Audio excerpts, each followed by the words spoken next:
I just wanna catch up with you. Nakakausap ba yung mga anak ni Lily?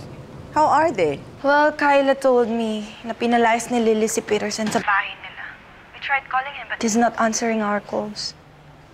I just can't believe Lily did that. Ibang klase talaga ang pamilya natin. Kaya magpasalamat ka. Iba tayo sa kanila. But Auntie Aurora seems fine. Parang siya nga lang ate yung matino. Oh, don't ever trust that woman. Mukhang na-train na nga niya na mabuti si Lily para maging she-devil eh. Look at the evidence. Pinalayas ang sariling anak. Auntie, you're funny. Basta, wag na wag kang magtitiwala sa mga kapatid mo. At lalong-lalo na kay Aurora. Sila ang mga classic examples ng mga ipokrito. Which reminds me, Auntie, I have news for you. About Violet's husband. What about Julian? Honey, look at these companies. Delitech, Chen Food, Lion Foods. These companies are all willing to buy Chocolatier. But what are we gonna do? Siyempre, ibebenta natin sa highest bidder. Han, ayaw mo bang subukan na patakbuhin ko yung Chocolatier? This is my chance na papatunayan ko kay Mama na magaling ako.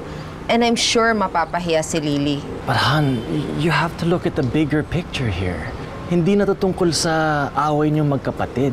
This is about our future. At ang magiging political career ko. Look, pag ako naging mayor ng Santander, you'll be my first lady.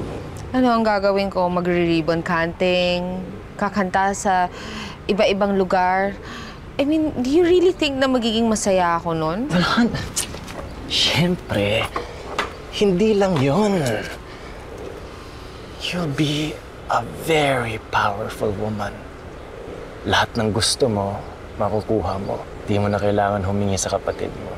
Yung Crestmont na yan, kay Lily na yan.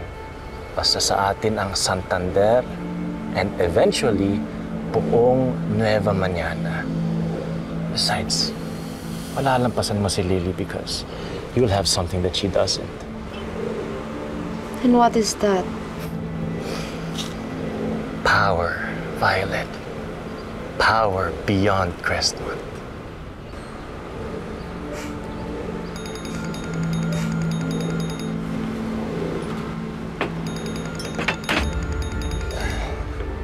Ayaw mo bang sagutin? Hindi. Wala lang yan. Yan yung dati naming client ni Daddy, yung gusto magpatayo ng condo building na wala namang pera. Di na importante yan. Anyway, where were we? Okay, sige, Auntie. Bye.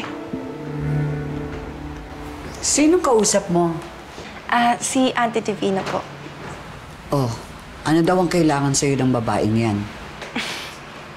Ano bang meron sa inyo, Auntie? May away ba kayo? Mahabang storya. Pero ano daw ang kailangan niya sa'yo? Auntie, nakipagkwentuhan lang siya, okay? You don't have anything to worry about. Sa tuwing dumadating ang kapatid ng papa mo sa buhay namin, parating regalo niya, gulo. Kaya mag-iingat ka.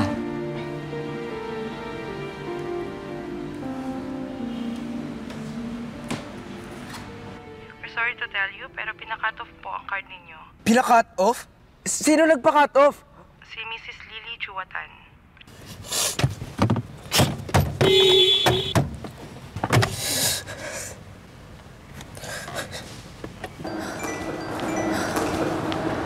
Hello, Peterson? Hello, Kayla. Nasaan ka?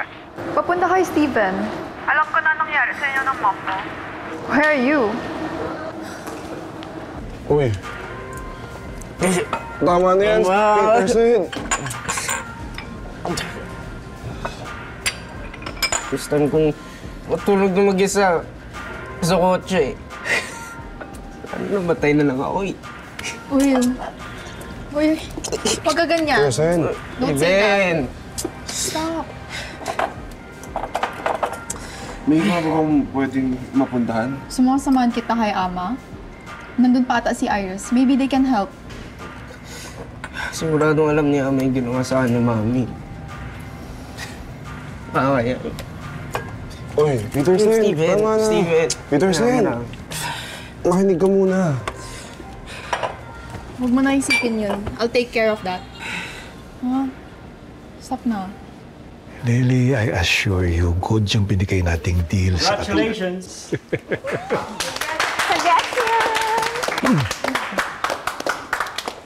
I hope it's not too late to congratulate you dahil sa maagap na pagpigil sa strike ng mga empleyado ng Crestmont. Now, finally, we can move on to other concerns. Pero sa sandaling ito, mag-celebrate muna tayo. Lily, alam kong proud na proud sa'yo si Leopoldo. Excuse me.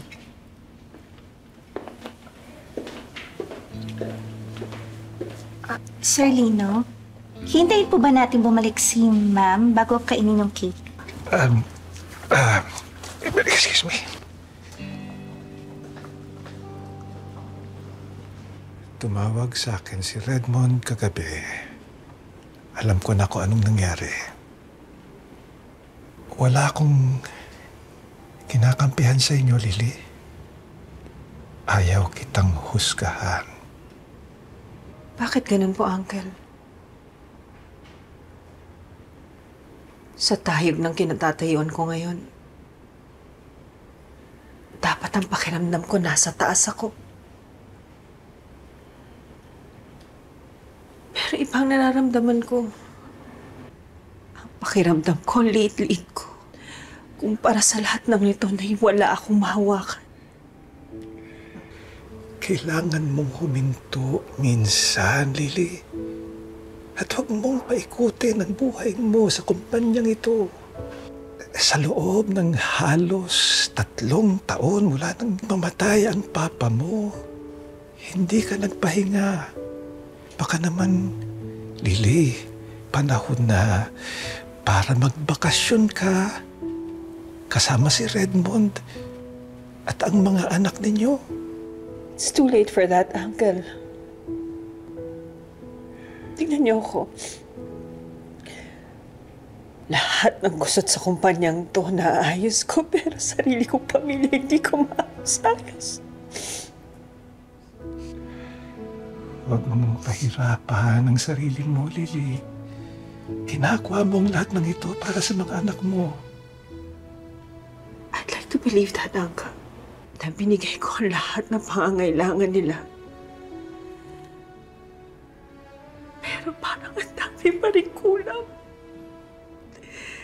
Hindi pa rin enough for them. Ano pa bang kulang, Uncle? Hindi ko alam kung ano isasagot ko sa iyo, Lily. Basta ang alam ko, mahahanap mo ang solusyon sa problema mo, sa pamilya mo.